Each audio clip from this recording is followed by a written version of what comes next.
দর্শক আসসালামু আলাইকুম, কেমন আছেন সবাই? ভেন্ডি আর আলু দিয়ে একটা নিরামিষ রেসিপি আপনাদের সঙ্গে শেয়ার করব।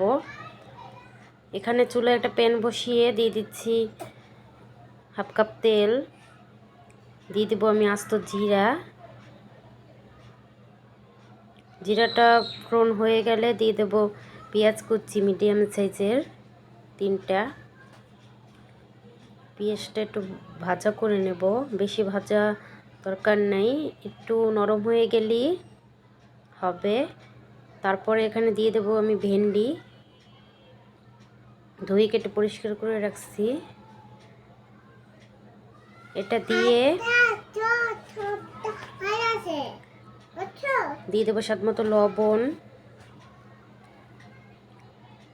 এখন মিলিয়ে নেব একটু নাড়াচাড়া দিয়ে, 10 মিনিট ভাজা করে নেব ঢাকনা দিয়ে। ভাজা হয়ে গিয়েছে, এখন দিয়ে দিচ্ছি হলুদের গুঁড়া 1 চা চামচ, মরিচের গুঁড়া 1 চা চামচ, ধনিয়া গুঁড়া 1 চা চামচ, আদা বাটা 1 চা চামচ। এখন এগুলোকে একটু কষিয়ে নেব।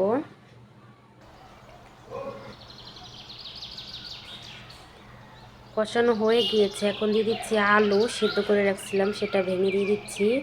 দিলে কি হবে, ঝোলটা ঘন হবে আর তরকারিটা খুবই টেস্টি হয় আলুটা ভেঙে দিলে। এখন সব কিছু একটু মিলিয়ে নেব। তো এখন ঝোলের পানি দিয়ে দেবো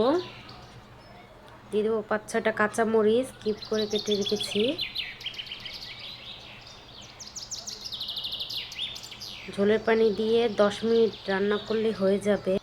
ভিডিওটা কোনো অংশে যদি ভালো লেগে থাকে চ্যানেলটা সাবস্ক্রাইব করে দিবেন। ফিরে আসলাম 10 মিনিট পর, তরকারি রান্না হয়ে গেছে। এতক্ষণ যারা আমার ভিডিওটা দেখছিলেন সবাইকে ধন্যবাদ। আজকের মতো বিদায় নিয়ে নিচ্ছি, আল্লাহ হাফেজ।